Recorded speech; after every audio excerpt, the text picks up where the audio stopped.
Olá, começa agora mais uma edição do Jornal Panorama. Aqui você fica por dentro do que acontece no Parlamento Capixaba. E nesta edição você vai ver em destaque: CPI quer trabalho em parceria para combater sonegação fiscal.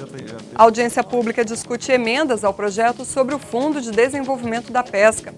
Comissão de Defesa do Consumidor cobra melhorias nos serviços da Rodossol. Na segunda sessão ordinária da semana, foram lidos projetos terminativos. As matérias já vêm aprovadas pelas comissões e não dependem de votação em plenário, apenas se houver recurso de algum parlamentar. Já a proposta que estava na ordem do dia e tramita em regime de urgência não foi votada.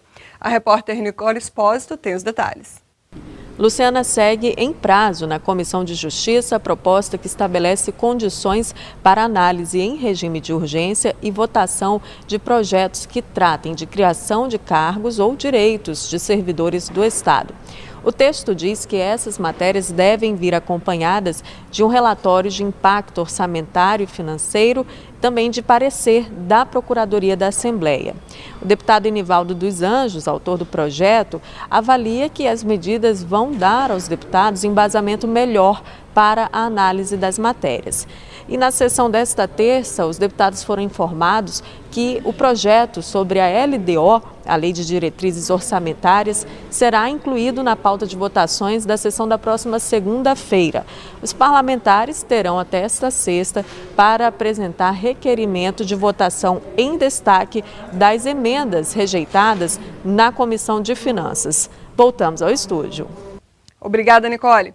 CPI propõe parceria entre poderes para garantir a arrecadação de tributos devidos ao Estado.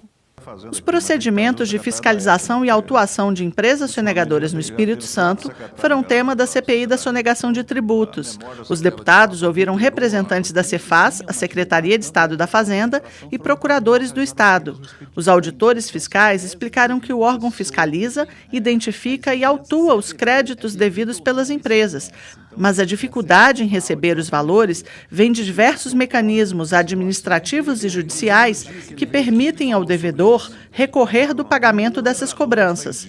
Os deputados defenderam a união entre Assembleia, Judiciário e órgãos fazendários do Estado para garantir a efetiva arrecadação para o Espírito Santo. Foi colocado aqui claramente pelos auditores fiscais que aqui estiveram, representando a Secretaria da Fazenda, que o auto de infração é realizado pela Secretaria da Fazenda. Depois existe instância administrativa, são duas, para julgar os questionamentos e questionamentos feitos pelas empresas que foram autuadas. Após isso, administrativamente, parte, se não houver nenhum tipo de acordo, para a questão judicial.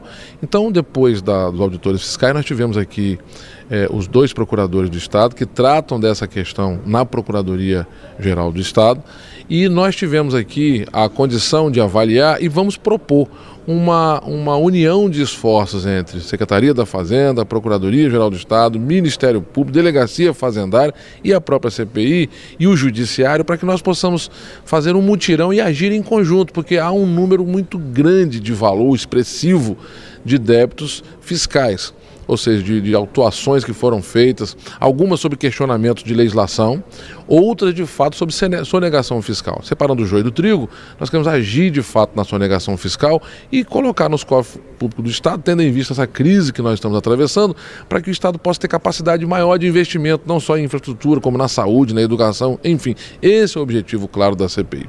A audiência pública na Assembleia propõe alterações em projeto que institui o Fundo de Desenvolvimento da Pesca. O projeto de lei do Executivo que cria o FUNPESCA, Fundo Estadual de Desenvolvimento da Pesca e Aquicultura, recebeu 5 emendas propostas em audiência pública promovida pela Comissão de Agricultura. A presidente do colegiado explicou o teor das emendas. Uma é de dar um suporte maior ao fundo, colocando também recursos dos royalties de petróleo, tendo em vista que a atividade é no mar e tem muito a ver com a questão da captação dos royalties. As outras são envolvendo o fundo, o conselho gestor do fundo. Aí queremos melhorar essa representação, colocando um representante do Ministério do Desenvolvimento, da Indústria e do Comércio, que é o responsável pela pesca no país e sua representação no Estado, a Comissão de Agricultura, que também, né, tem feito esse debate, a Federação das Colônias de Pescadores, que constitucionalmente é quem representa, junto com as associações, os pescadores, e também uma representação da Universidade Federal do Espírito Santo, que também é estudiosa na questão da pesca e pode ajudar muito e contribuir no momento da regulamentação e da análise dos diversos projetos que vão passar por dentro do fundo.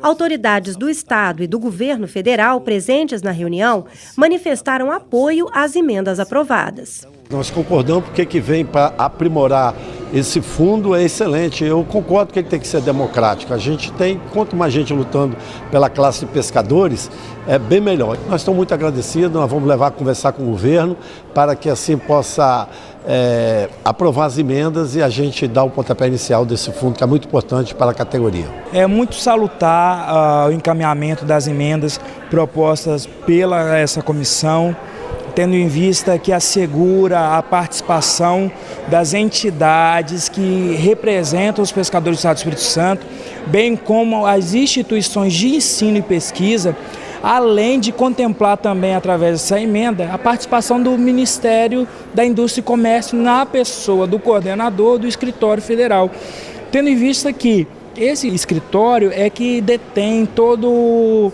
a questão do licenciamento, o acompanhamento e a liberação de tudo que é relacionado à pesca no Estado do Espírito Santo. Então, a garantia é que essa emenda seja aprovada foi uma vitória para o setor e, sem sombra de dúvida, um ganho para os pescadores do Estado do Espírito Santo. Após os ajustes relacionados às emendas acatadas, a presidente da comissão, deputada Janete de Sá, disse que vai pedir urgência na tramitação do projeto na Assembleia. Primeiro, nós queremos alinhar a discussão com a Secretaria de Agricultura, que é a gestora do fundo, e que foi, através dela, o governo apresentou esse projeto do FUNPESCA, e estando alinhado, nós vamos estar pedindo urgência para que se torne lei o mais breve possível. Mas precisamos dessa discussão por conta das emendas mexerem no projeto, dando mais legitimidade a ele ainda, dando mais consistência e tornando ele mais aprimorado.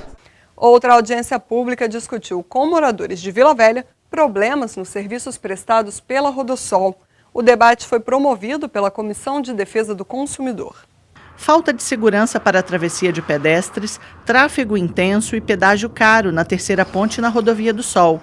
Esses foram alguns dos problemas relatados por moradores de Vila Velha em audiência pública para tratar dos serviços prestados pela concessionária Rodosol. Wagner Isoton, que mora na praia de Taparica, reclamou da ausência de semáforo e faixa de pedestres para a travessia segura dos moradores. Ele colheu 500 assinaturas solicitando as melhorias, mas, segundo Isoton, a concessionária teria respondido que os moradores podem atravessar a rodovia nas brechas entre os veículos. 1,2 km sem qualquer tipo de sinalização para travessia, onde que crianças têm que se submeter ao risco, pedestres em geral, idosos, gestantes, pessoas com carrinho de bebê, enfim, tem que se submeter à travessia nas brechas dos veículos, termo que a Rodovia do Sol utilizou, que os pedestres têm que atravessar nas brechas dos veículos. A comissão convidou o presidente da Rodosol, Geraldo Dadalto, para prestar esclarecimentos, mas ele não compareceu. O diretor-geral da ARSP, Agência de Regulação de Serviços Públicos do Espírito Santo, firmou o compromisso de dar uma resposta em 120 dias. Nós já tivemos uma resposta da concessionária que não foi satisfatória à vista do que consideram lá os representantes daquela municipalidade, e agora o que nós vamos fazer é contratar um laudo externo, independente, uma auditoria, que nos permita, com convicção técnica, identificar se naquele local, especificamente no quilômetro 7.800, se é possível, se é oportuno, se é seguro implantar uma faixa de pedestre e também uma sinalização vertical. Se isso não for possível, eventualmente, nós vamos buscar uma outra saída, porque afinal de contas, o bem maior, a vida, precisa ser tutelada. O diretor falou ainda sobre a posição da agência reguladora em relação aos outros problemas relatados pelos moradores. especificamente sobre fluidez do tráfego, sobre a qualidade do serviço. Existe uma fiscalização que é feita diuturnamente pela agência reguladora, eventualmente a gente aplica inclusive penalidades em desfavor dessa concessionária, mas o que vai resolver de uma maneira definitiva essa questão é a solução das ações judiciais que correm perante o Poder Judiciário, e isso tem sido feito inclusive com o auxílio da agência reguladora, ou seja, a gente está cooperando com o Poder Judiciário para que óbices jurídicos sejam afastados. O presidente da comissão ficou satisfeito com as respostas dadas pela agência. A minha impressão, o que eu pensava sobre a ASP, mudou radicalmente hoje com a vinda do Dr. Júlio, que representa a agência reguladora, porque ele foi verdadeiro e a Rodossol era uma empresa que expolia o povo do Espírito Santo, presta um serviço que não é de qualidade e cobra muito caro. Então a gente vem denunciando isso desde o início de 2003. E eu entendo que foi satisfatória a reunião, porque hoje foi específico para a questão da sinalização e travessia na região Praia de Itaparica. Os representantes vieram e eu tenho certeza que isso vai ser resolvido, saiu a contento. Mas nós vamos marcar outra reunião para tratar da tela de proteção da ponte e dos contratos e os seus impactos nos usuários e consumidores. Comissão de Saúde destaca os benefícios da amamentação para combater alergias alimentares. Dos alimentos que consumimos diariamente, 90% possuem pelo menos um dos 8 principais alergênicos: leite, ovos, soja, trigo, nozes, amendoim, peixe e crustáceos. A alergia alimentar foi tema de reunião da Comissão de Saúde, que recebeu o Grupo de Apoio ao Alérgico Alimentar. Formado por famílias que vivenciam essa realidade, o grupo luta por inclusão. Inclusão alimentar é um conjunto de ações que a sociedade deve pensar para incluir uma pessoa que tem alergia alimentar no dia a dia. São coisas simples, de rotina, que podem ser de simples solução, mas que para a vida de um alérgico faz bastante diferença. Você convida o alérgico, você oferecer alguma coisa que ele possa comer, perguntar, se importar. Eu acho que são as atitudes simples e que fazem toda a diferença. E uma grande aliada é a amamentação.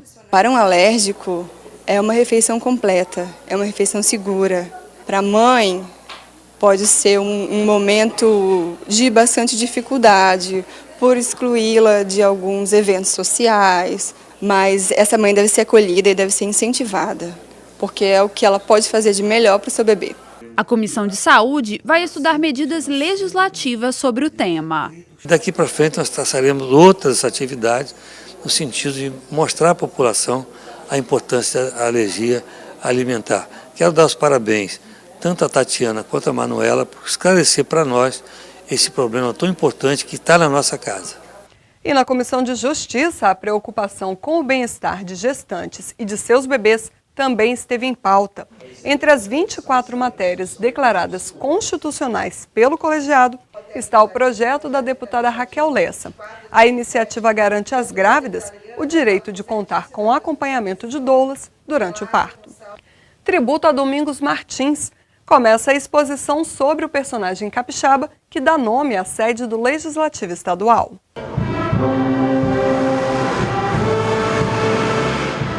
Música. A história do herói nacional Domingos Martins, contada por meio do teatro, por alunos de Marataízes. As apresentações foram acompanhadas pelos olhares atentos da deputada Luzia Toledo, pela deputada Janete de Sá, por representantes da Secretaria de Estado da Educação e da Secretaria de Educação de Marataízes. Tudo para lembrar a vida e a história do capixaba nascido no sul do estado, que fez parte da Revolução Pernambucana no século XIX.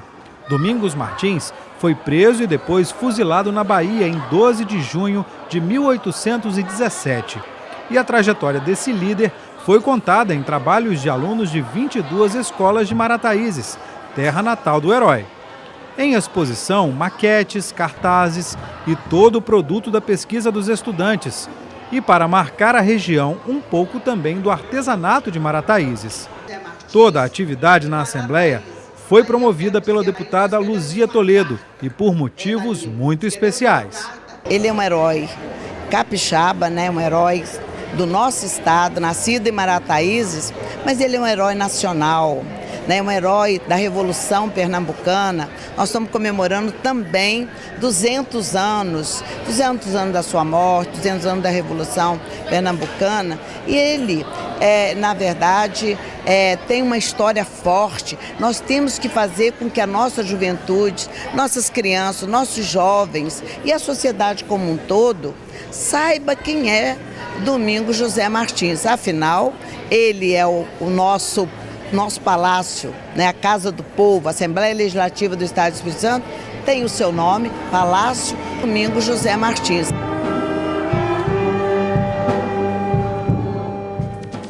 Hora de terminar o Jornal Panorama de hoje. Amanhã a gente volta com nova edição.